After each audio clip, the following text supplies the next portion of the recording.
ये है खबरों की खबर और आप देख रहे हैं खबरों की खबर टीवी। बिस्मिल्लाहिर्रहमानिर्रहीम।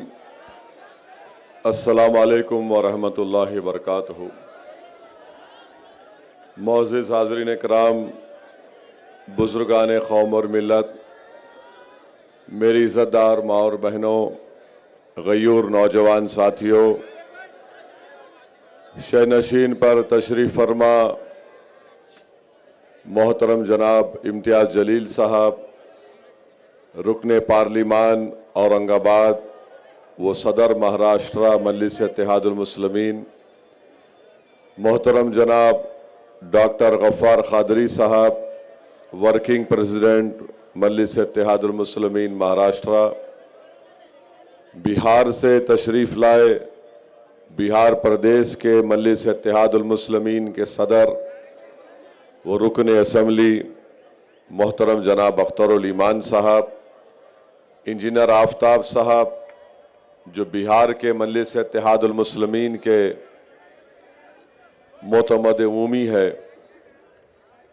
मजलिस इत्तेहादुल मुस्लिमीन के औरंगाबाद के शहर ज़िले के शहर सदर, साबिक़ा अराकीन बल्दिया, सदर मोतमदीन और अरकान, मैं सबसे पहले आप तमाम का शुक्रिया अदा करता हूँ कि आपने अपना कीमती वक्त निकाल कर आज के इस मजलिस इत्तेहादुल मुस्लिमीन के इंतखाबी जलसे में शिरकत की।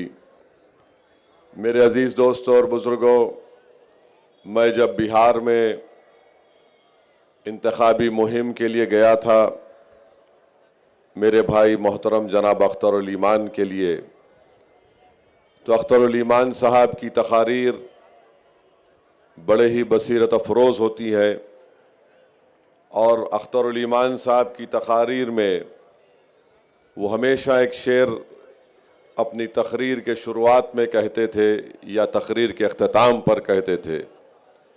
मैंने अख्तर भाई से कहा ज़रा वो शेर लिख कर दे दीजिए, तो मैं अपनी तकरीर का आगाज़ उस शेर से करता हूँ और शायद आपको समझ में भी आ जाएगा कि फूल नफ़रत का हम महाराष्ट्र के चमन में खिलने नहीं देंगे। फूल नफ़रत का फूल नफ़रत का हम महाराष्ट्र के चमन में खिलने नहीं देंगे। फूल निशान किसका है? मित्रों का है ना। नान खालिया नहीं खा के आए शायद, आज ठंडे है, जरा गर्मी दिखाओ प्यारे। फिर से बोल रहा हूं, फूल नफ़रत का अपने महाराष्ट्र के चमन में खिलने नहीं देंगे। तीर अदावत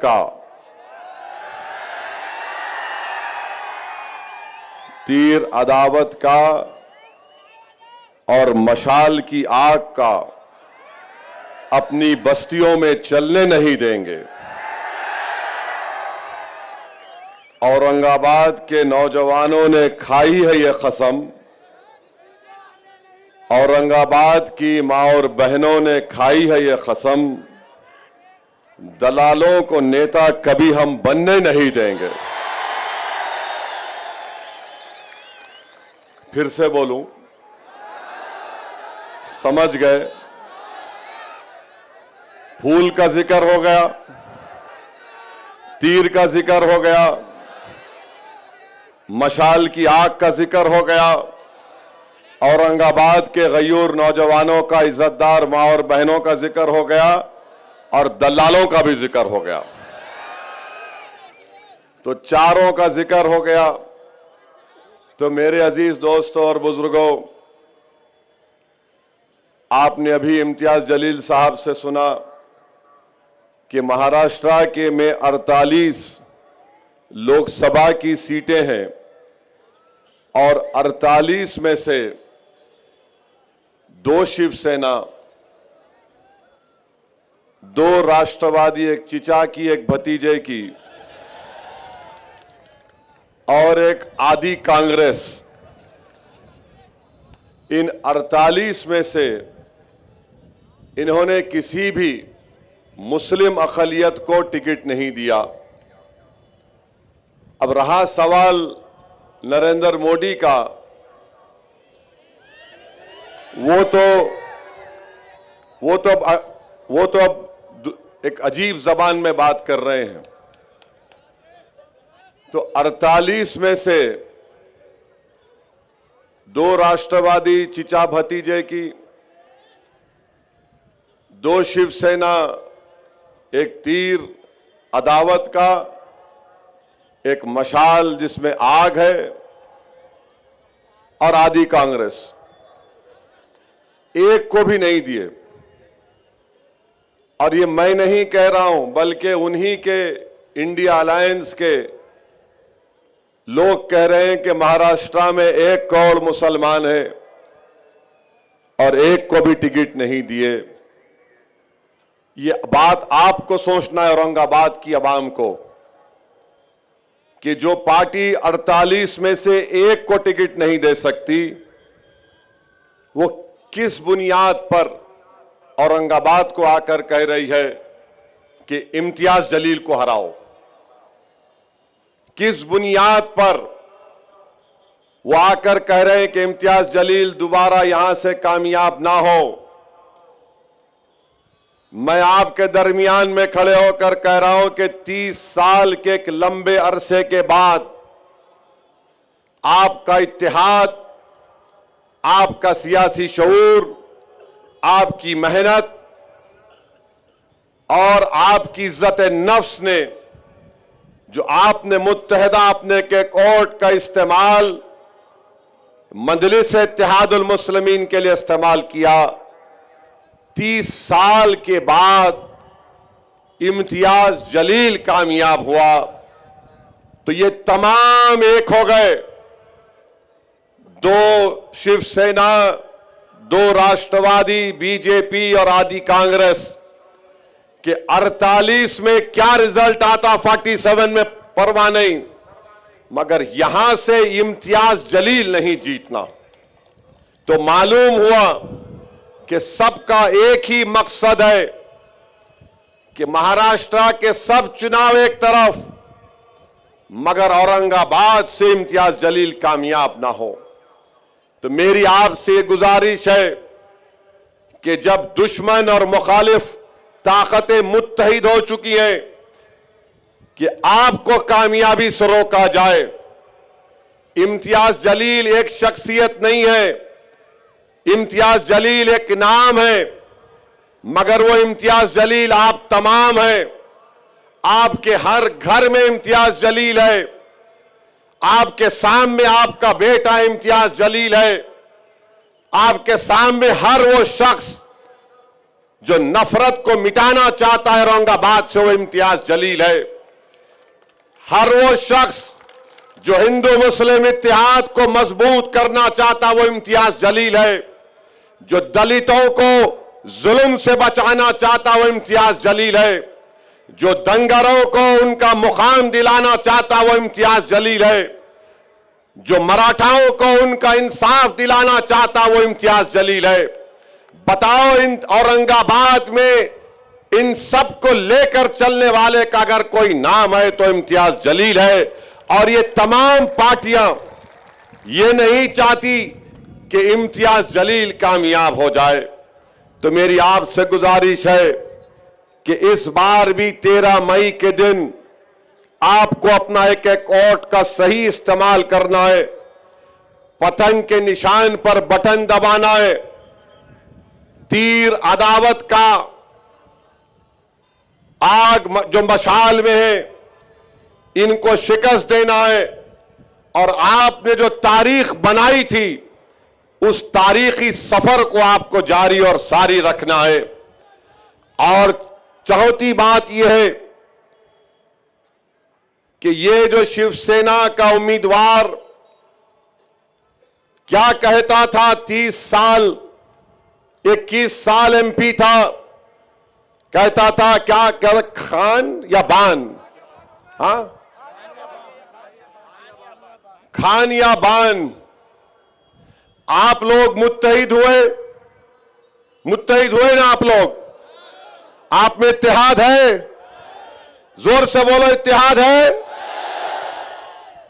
तो आपका इत्तेहाद, जो कल तक खान बान बोलता था कि मैं हिंदुत्व का नेता हूं, पहली कामयाबी आपको ये मिल गई कि 30 साल में कभी ईदगाह क्या थी नहीं मालूम था, तुमने उसको मजबूर कर दिया ईदगाह पर बुलाकर।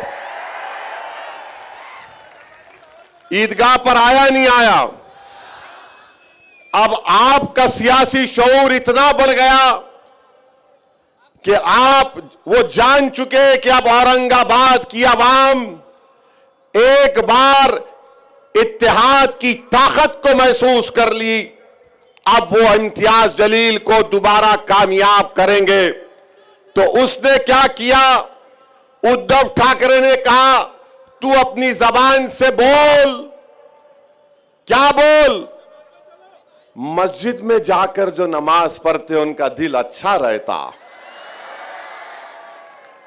तो आपने कहा दिल तो इम्तियाज को दे चुके।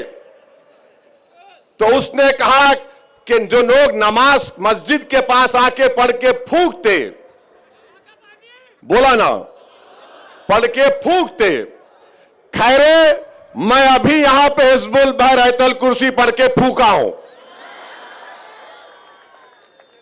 माने आपका इत्तेहाद इतना ताकतवर है।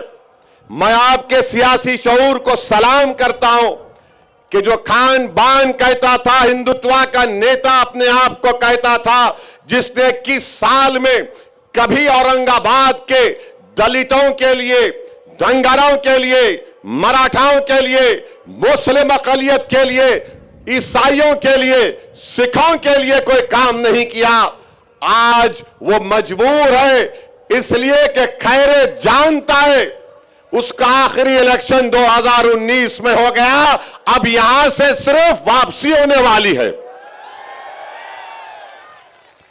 और जो लोग ये बोल रहे नहीं दिल्ली का इलेक्शन है, हम क्या गिल्ली डंडा खेल रहे थे 5 साल से? दिल्ली का इलेक्शन है। अरे दिल्ली का इलेक्शन में औरंगाबाद से जाना है दिल्ली को।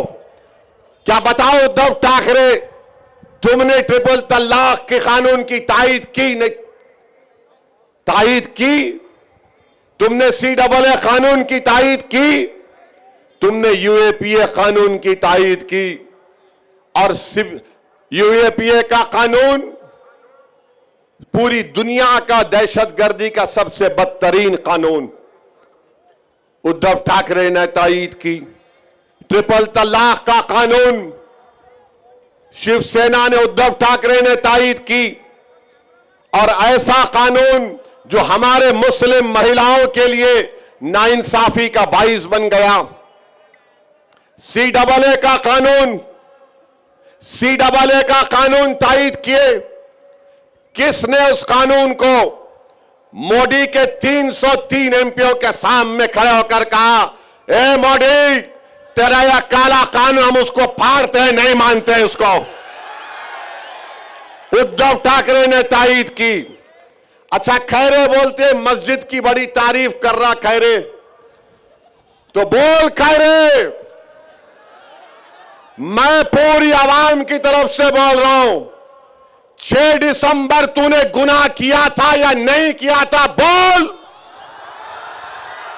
बोल खैरे, बोलो उद्धव ठाकरे, बोलो आदित्य ठाकरे, बोलो शरद पवार, बोलो अजीत पवार, बोलो आदि कांग्रेस, बोलो नरेंद्र मोदी।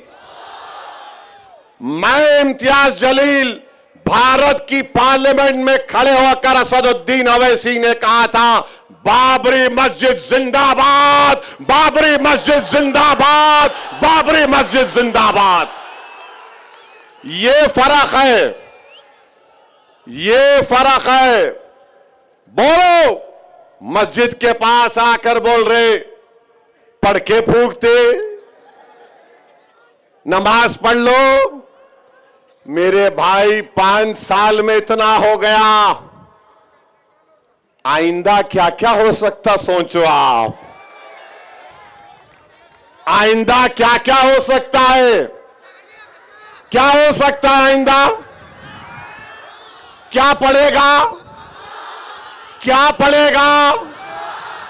मैं नहीं बोल रहा हूं, तुम बोल रहे। ईदगाह पे आ गया, 6 दिसंबर से ईदगाह पे आ गया, ईदगाह से मस्जिद पे आ गया, मस्जिद से नमाजियों पे आ गया, फिर बोल रहा पढ़ के फूंकते। अब आइंदा का कदम क्या है, क्या है? देखो, अरे वो नहीं बोलना, वो ना ना वो नहीं बोलना, नहीं वो मैं बोल रहा ही नहीं। क्या है, क्या है ये है? खतरनाक है तुम लोग। नहीं नहीं नहीं, नो नो नो, नहीं नहीं नहीं। अरे अरे तो क्या कर रहे हैं भाई? अरे अरे तुम लोग क्या करने वाले हैं? 13 तारीख के दिन, अब सुनो, अब सुनो, 13 तारीख के दिन जो कटिंग करेंगे उसको क्या करेंगे? जो कटिंग करना चाह रहे उनको आप जाने, वोट कटिंग से मतलब वोट, ज्यादा उसमें नहीं जाना, ना ना, मैं ऐसा आदमी नहीं हूं। अभी तक नान खलिया नहीं खिलाए मेरे को, खिलाने के बाद क्या हो सकता मेरे पे नहीं मालूम है सर। तो सुनिए, अभी टाइम जा रहा, अरे ठहरो, आखिर में करेंगे पूरा ऑपरेशन। कल भी 2 जलसे है, अभी से पूरी बैटिंग कर लिए तो कैसा। तो आपको मैं बता रहा हूं कि 48 लोकसभा की सीट में से जो नए नए सेक्युलर बने हैं उद्धव ठाकरे, अब वो टिकट नहीं देते। मोदी तो खैर उन्होंने डिसाइड कर लिए, हमको घुसपैठी बोल दिए, और मोदी ने कह दिया कि मुस्लिम खवातीन ज्यादा बच्चे पैदा करते। मोदी ने कह दिया कि हिंदू बहनों के गले से मंगलसूत्र छीनकर मुसलमानों को दिया जाएगा। मेरे भाई एक बात समझो, जिस दिन उद्धव ठाकरे को मुख्यमंत्री बनने की कुर्सी मिल जाएगी, जिस दिन उद्धव ठाकरे को अपने बेटे की पॉलिटिकल फ्यूचर की तमानियत मिल जाएगी, उस दिन उद्धव ठाकरे सबको भूल जाएंगे। उस दिन सबको भूल जाएंगे। क्या क्या आपने नहीं लिखा अपने अखबार में कि मुस्लिम माइनॉरिटी को उनके वोट का हक छीन लेना चाहिए। आज आप आकर यहां पर ऐसे लोग भी हैं जो कह रहे नहीं, ऊपर देखो नीचे मत देखो, दिल्ली का इलेक्शन है। अरे बाबू, ऊपर देखे तो पतंग, नीचे देखे भी तो पतंग है इंशाअल्लाह ताला। 48 लोकसभा की सीट में आपने क्यों नहीं दिया? देना था मुंबई से, देना था नागपुर के पास से, क्यों नहीं दिया आपने? आपने इसलिए नहीं दिया क्योंकि जानते हैं कि मुस्लिम अक़लियत के पास कोई विकल्प नहीं है, वो हालत मजबूरी में वोट देंगे। मगर ये भूल गए कि ये 2024 है। अब महाराष्ट्र के दलितों के पास, महाराष्ट्र के दंगारों के पास, महाराष्ट्र के वंचित समाज के पास एक विकल्प है, और वो MIM पार्टी है। अब आप ये नहीं समझ सकते कि हम जिसको चाहे खड़ा करेंगे, ये समाज इनको वोट दे देगा। इससे आपको एक पैगाम मिलता है कि औरंगाबाद की सीट जो आपकी है, जो औरंगाबाद की आवाम की है, चाहे किसी समाज का हो, वो आपकी इज्जत को छीनना चाहते हैं। इम्तियाज जलील को हराने का मतलब यह है कि आपकी इज्जत को छीनना चाहते हैं, आपके इज्जत नफ्स को छीनना चाहते हैं, आपके इत्तेहाद को पारा पारा करना चाहते हैं। तो मेरे अजीज दोस्तों और बुजुर्गों, इन ताकतों को मौका मत दीजिए। अब वो दूसरा शिवसेना का कैंडिडेट है, क्या नाम उनका? हाँ हाँ हाँ, नाम है उनका, है नाम है, नाम है, बहुत नाम है उनका।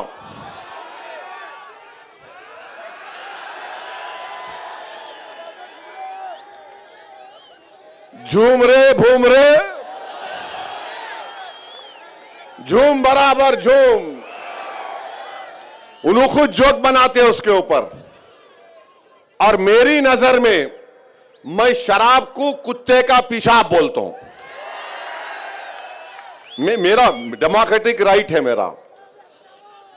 अब उन्होंने एक है, उन्होंने जोक बनाते हैं उसके ऊपर। मेरे भाई एक तरफ बूम रे और झूम रे, दूसरी तरफ खैरे, और एक बीच में एक शरीफुल नफ्स, एक मासूम चेहरा रखने वाला आपका खादिम इम्तियाज जलील।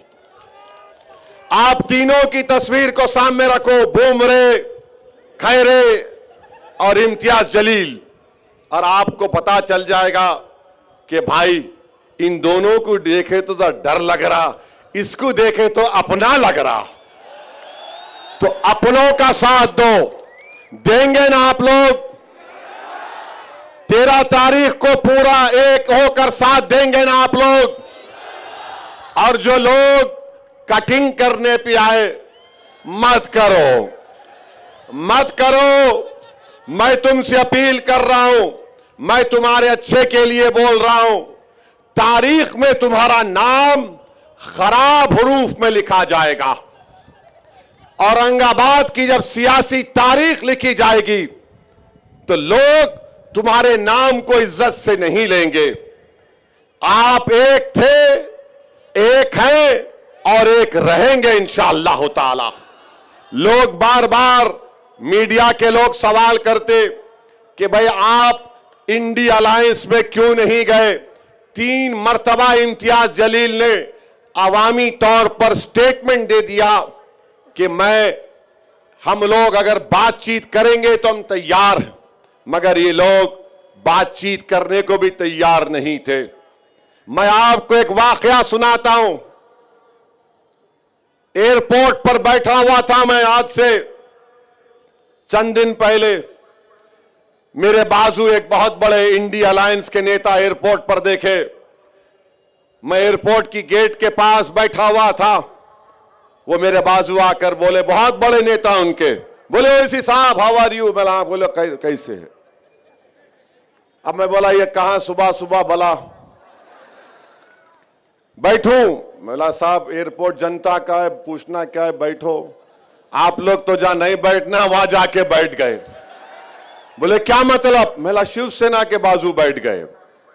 खैर बैठे, बैठ के मेरी बहुत तारीफ किए, आप क्या भाषण देते। मैं दिल में सोच रहा था कि मैं क्या खव्वाल हूं। फिर बोले आप पार्लियामेंट में दलाइल के साथ तकरीर करते। फिर बोले आपका नया एमपी बेहतरीन स्पीकर है, और आप पर बहरहाल बहुत सी चीजें बोले। मैं बोला भाई साहब 5 मिनट में आप मेरी पार्टी के एमपी की मेरी तारीफ करें आप, और आपका ताल्लुक महाराष्ट्र से है, ये तारीफ आप जो कर रहे मेरे को लगता है कि मुनाफिकत है, ये हिपोक्रेसी है। बोले क्यों बोल रहे हैं साहब? बोला आप हमारा इम्तियाज आपको पूछा लो अलायंस में, तो आप लोग बोले नहीं ओवैसी साहब ऐसा है, अगर आपको हम ले लेंगे तो हमको जो है दूसरों का वोट नहीं मिलता, हमको दूसरों का वोट नहीं मिलता। मैं सुन के ताज्जुब कर रहा था इस शख्स को कि अभी बैठकर कह रहा था कि हिंदुस्तान के संविधान को तुम बचा रहे हो, ऐसी तुम बाबा साहेब अंबेडकर के ख्वाबों को पूरा करने की बात करते, हम तुम्हारी इज्जत करते।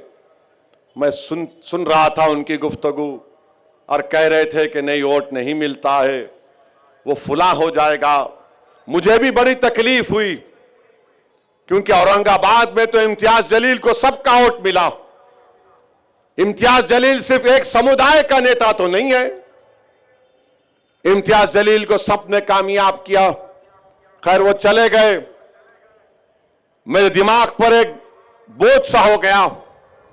मैं अल्लाह से दुआ कर रहा था कि अल्लाह ये सब बातें मुझे सुनना पड़ता परवरदिगार।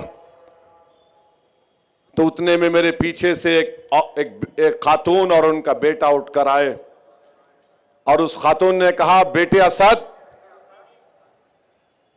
मैं एकदम आंख खोला और देखा, बोले बेटे असद मैं तुम्हारी इसकी बातें सुन रही थी और मुझे तकलीफ हुई इसकी बातें सुनने के बाद, मगर मेरे बेटे तुम सच्चाई पर हो और तुम यकीन जानो कि हम सब तुम्हारे साथ हैं। इनकी बातों को लेकर तुम तकलीफ मत उठाओ, तुम जहनी बोझ का शिकार मत हो जाओ।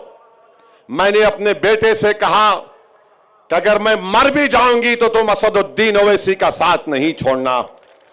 मेरे आंख में आंसू आ गए, मैंने कहा कि अगर आप गैर महरम नहीं रहती तो मैं आपके पैरों को छू लेता। तो उस औरत ने कहा, इधर आओ बेटे, और मेरे सर पर हाथ रखा। मेरे आंख से भी 2 कतरे आंसू के निकल गए, उस खातून की आंख से बेशुमार आंसू निकलते गए और बार बार मुझसे कहा, मैं इसकी गुफ्तगू सुन रही थी, मेरा कलेजे में दर्द हो रहा था कि मेरे बेटे को बाजू बिठाकर तारीफ भी करके आज वो कह रहे हैं कि तुमको करीब आने नहीं देंगे।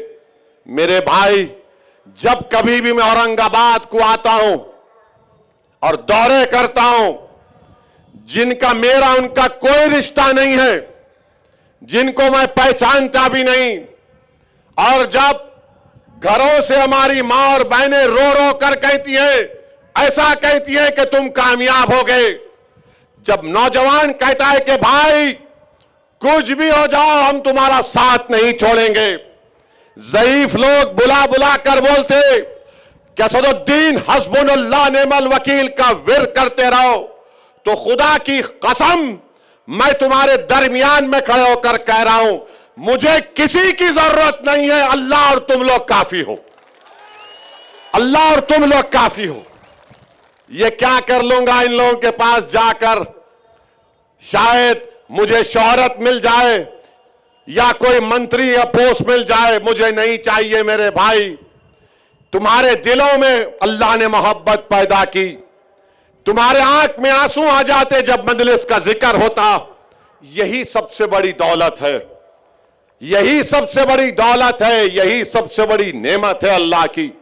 मैं फिर से कह रहा हूं, तुम्हारे दरमियान में मैंने अपने घर में भी कहा कि अगर मुझे मौत आ जाए तो मुझे औरंगाबाद के किसी कब्रिस्तान में ले जाकर दफना देना। मुझे औरंगाबाद की जमीन से इतनी मोहब्बत है। मैं जज्बात में लाने को नहीं कह रहा हूं, नहीं मालूम इस जमीन में क्या चीज है कि बहुत यहां पर एक रूहानी सुकून मिलता है। अल्लाह तुम्हारे इस जज्बे को सलामत रखे, डरने और घबराने की जरूरत नहीं है। अल्लाह हमारे साथ है, अल्लाह हमको कामयाब और कामरान करेगा। अरे ये लाख आ जाए, कोशिश कर ले, मुझे यकीन है कि मराठा लोग जो पार्लियामेंट में देख चुके इम्तियाज जलील को कि जिसने मराठाओं के आरक्षण की बात की, धनगर समाज के लोग ये जानते हैं कि इम्तियाज जलील ने बेलौस उनकी लड़ाई और इंसाफ की बात की। दलित समाज के लोग जानते हैं कि पीठ खंजर में इंडिया अलायंस ने घोपा, बुलाकर डाइस पर जलसा कराकर उनका हाथ छोड़ दिया, मगर हम में इत्तेहाद नहीं हुआ। मगर हमने दलित पॉलिटिकल एम्पावरमेंट के लिए, बाबा साहेब अंबेडकर के ख्वाबों को पूरा करने के लिए, और बाबा साहेब अंबेडकर का जो एहसान हम पर है, हमने वहां से अकोला में ताईद का ऐलान किया। हमने आनंदराव अंबेडकर साहब की सीट पर ताईद का ऐलान किया। कोई कुछ भी कह ले, मगर हम हमेशा से ये बात कहते आ रहे हैं कि वंचित समाज को एक होना पड़ेगा, और वंचित समाज जब एक होगी तभी हकीकी मानों में इंसाफ मिलेगा। मोदी का भाषण तो तुमने सुना होगा, कहां मियां वो लगा सकते, लगाओ जरा, लगाओ जल्दी, चाउश जल्दी लगाओ। सुनो मोदी ने क्या कहा, सुनो आप, सुनो मोदी ने क्या कहा, सुनो आप। क्योंकि जब मैं बोलना शुरू करा तो हमारे दुश्मना शुरू हो गए, इन्हों जज्बाती बात कर रहे, बहरे हैं पूरे, सुने नहीं आता सच्चाई इनको। लगाओ लगाओ। जब उनकी सरकार थी उन्होंने कहा था, सुनो देश की संपत्ति पर पहला अधिकार मुसलमानों का है। इसका मतलब ये संपत्ति इकट्ठी करके किसको बांटेंगे? जिनके ज्यादा बच्चे हैं उनको बांटेंगे, घुसपैठियों को बांटेंगे। क्या आपकी मेहनत की कमाई का पैसा घुसपैठियों को दिया जाएगा? ये कांग्रेस का मैनिफेस्टो कह रहा है कि वो माता और बहनों का सोने का हिसाब करेंगे, उसकी जड़ती करेंगे, जानकारी लेंगे और फिर उस संपत्ति को बांट देंगे और उनको बांटेंगे जिनको मनमोहन सिंह जी की सरकार ने कहा था कि संपत्ति पर पहला अधिकार मुसलमानों का है। भाइयों बहनों, ये अर्बन नक्सल की सोच, मेरी माताओं बहनों, ये आपका मंगलसूत्र भी बचने नहीं देंगे, यहां तक जाएंगे मैं कहने आया हूं। और पहले जब उनकी सरकार थी उन्होंने कहा था कि देश की संपत्ति, अब आप अंदाजा लगाइए, मुल्क का वजीर आजम है, 133 करोड़ जनता का वजीर आजम है। सुन तो लो, वो मालूम, सुनो, तुम ना डबल मीनिंग निकालते हर बात का, डरा दिए मेरे को शुरू में। ये क्या है ये? तो सुनिए, एक मुल्क का वजीर आजम भारत की अल्पसंख्यक समाज को घुसपैठी कह रहा है। आप लोग घुसपैठी है? आप लोग घुसपैठी है? हमारी मां और बहनें, आप घुसपैठी है? अब जितने घुसपैठी नहीं, हाथ उठाओ। दीवार पे बैठने वाले भी उठाओ, दीवार नहीं गिरती, मैं हूं ना। वहां छत पे खड़े रहने वाले उठाओ, डाइस पे बैठने वाले उठाओ। आप लोग घुसपैठी है? हाथा नीचे। हमारी मां और बहनें ज्यादा बच्चे पैदा कर रहे नहीं, झूठ है। तो ये टोटल फर्टिलिटी रेट गिरा है, मुस्लिम बहनों का, बेटियों का TFR गिरा है, मोदी झूठ बोल रहे। अब एक और सवाल पूछूंगा, हाथा उठाना। क्या आपको पसंद है कि किसी हिंदू बहन के गले से मंगलसूत्र उतार कर अपने जेब में रखना? आपको पसंद है? उधर से बोलो, आपको पसंद है? ये मोदी बोल रहे हैं। और अब सुनो, अब सारा हाथ सुनो, हाथों हौरे पे हाथों ठहरो। अब आपको मालूम होगा कि 5 साल में हमारी मां और बहनें बैठी हुई हैं, 5 साल में 19 से 24 के दरमियान में भारत की महिलाओं ने, ये पॉइंट जरा मीडिया नहीं कैरी करेगा, आप लोग इसको वायरल करेंगे ना? करना। ये पॉइंट मीडिया डरता जरा मोदी से, हम उनके बाप से नहीं डरने वाले। तो 5 साल में भारत की महिलाओं ने, रिजर्व बैंक ऑफ इंडिया का डेटा है कि 1 लाख करोड़ रुपए का सोना गिरवी रखाकर पैसे लिए। 1 लाख करोड़। अब बताइए मोदी, ये महिलाओं से मोहब्बत है आपकी? 1 लाख करोड़ अगर कोई महिला, कोई खातून जेवर अगर गिरवी रखाती है तो उसके कलेजे पर, दिल पर पत्थर रखकर रखाती है, क्योंकि एक तो या तो उसकी मां की या खानदान की एक निशानी होती, दूसरा वो सोना रखते अपनी औलाद की बेटी की शादी के लिए, और जब गिरवी रखाते तो किसी का एक्सीडेंट हो गया, शादी कराना है या बच्चे को बाहर भिजाना है या कहीं फीस देना है, नरेंद्र मोदी 1 लाख करोड़ का सोना गिरवी रखाया महिलाओं ने। मेरे अजीज दोस्तों और बुजुर्गों, मगर मोदी कहते हमको जिहादी। आप लोग जिहादी हैं? जिहादी हैं आप लोग? मेरे को तो दिन रात बोलते रहते, मगर आवाम को गाली देना एक देश का वजीर आजम है। आप बताइए मेरे अजीज दोस्तों और बुजुर्गों, क्या मुल्क का हाल नरेंद्र मोदी कर दिए। आप बताइए, कल अगर CAA NPR NRC होगा तो क्या उद्धव ठाकरे आकर ठहरेंगे औरंगाबाद में? अगर CAA NPR NRC होगा तो उसके माने क्या है कि अगर डॉक्टर गफ्फार कादरी, हमारे इम्तियाज जलील और हमारा ये दलित नेता, बाबू उठो, इधर आओ,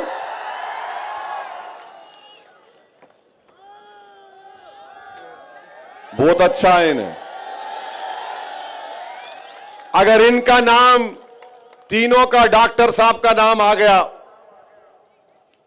NRC के लिस्ट में, कोई भी जाकर बोलेगा इनके नाम का ऑब्जेक्शन है, इनको इनके दादा का बर्थ सर्टिफिकेट लाना पड़ेगा, डॉक्टर साहब को परभनी जाके लाना पड़ेगा, इम्तियाज साहब को कहां से लाएंगे?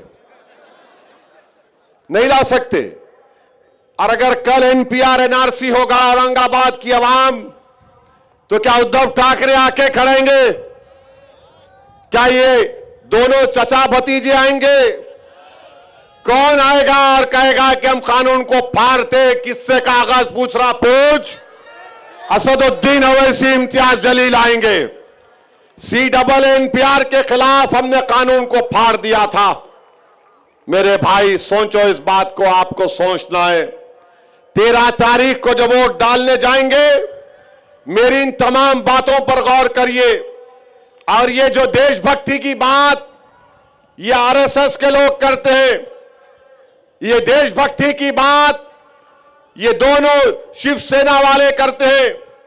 अरे बताओ, चीन 2000 स्क्वायर किलोमीटर पर कब्जा करके बैठा हुआ है, ना मोदी के मुंह से निकलता है चीन, ना RSS की जबान से निकलता है। कितने मर्तबा हमने पुकार पुकार कर कहा कि चीन कब्जा करके बैठ गया, मगर मोदी कुछ बोलते नहीं है। मगर मोदी बोलेंगे बच्चे पैदा कर रहे। अच्छा, बाय द वे, मोदी के खुद 6 भाई हैं, अमित शाह के 6 बहनें हैं, गोलवालकर के, इधर देखो यहां है, कुछ भी नहीं है इधर, गोलवालकर के 11 पैदा किए उनके डैडी, मगर इल्जाम हम पे लगा रहे। तो मेरे भाई, एक शेर आपके सामने रखकर, बल्कि 2-3 शेर है। एक हैदराबाद के एक मजाहिया शायर थे, मोइन बंबू नाम था उनका। तो मोइन बंबू बोले, काम नहीं होने के क्यों करने को जा रहे चिचा, भीगी बारूद को तुम आग लगा रहे चिचा, मोटे शीशे की छड़ी आंख पे ऐनक, फिर भी नजरे शीला की जवानी पे लगा रहे चिचा। ये मैं नहीं बोला, ये मोइन बंबू बोले। हाँ, एक बात अब ये सुनो आप, ये मजे का है बहुत, ये काफी हिट हो गया। ये एक हैदराबाद के, दखन के एक मजाहिया शायर थे, उनका नाम क्या था? नाम है हरी सिंह। अब समझ जाना किसको बोल रहा हूं मैं, मेरा साथ देना। अम्मा बाबा को भूल गया हो रे, सारी जनता को हौला बना रहा, हिंदू मुसलमान को लड़ा रहा, शादी करके जोरू को भगाता, एनआरसी बोल के हमको डराता, बार बार बाहर के दौरे करता, जनता के पैसे बर्बाद करता, कातिल और जानियों को छोड़ता, बेगुनाहों को कैद करता, मंगलसूत्रों की झूठी अफवाह उड़ाता, गरीब लोगों को मजाक उड़ाता, लोगों को तकलीफ देके खुश होता, चौकीदार बन के उछल रहा, अपनी औकात भूल गया। अब आप 13 तारीख को मेरे को आके नहीं बोलना पड़ेगा, अरे हो रे कहां है रे। तो आप लोग सब 13 तारीख को औरंगाबाद की फिजाओं में क्या नजर आएगा? औरंगाबाद की फिजाओं में क्या नजर आएगा? औरंगाबाद की फिजाओं में क्या नजर आएगा? कौन जीतेगा? जीतने वाले का नाम क्या होगा? जोर से बोलो, जोर से बोलो, औरंगाबाद जिंदाबाद, औरंगाबाद जिंदाबाद। अब आप डाल के खींचना, कैसा खींचेंगे? डाल के रप रप रप रप रप रप रप पूरे खैरे भूमरे पूरे गायब, और इम्तियाज जलील को कामयाब करिए। ये कोई इम्तियाज जलील साहब का रिकॉर्ड है, रिपोर्ट कार्ड है, खैरे तो नहीं पढ़ सकते मेरे को मालूम, भूमरे भी नहीं पढ़ेंगे, ये पूरा रिकॉर्ड है।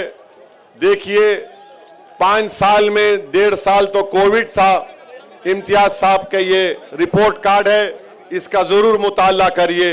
और इंशाल्लाह कल 2 जलसे कहां पे है?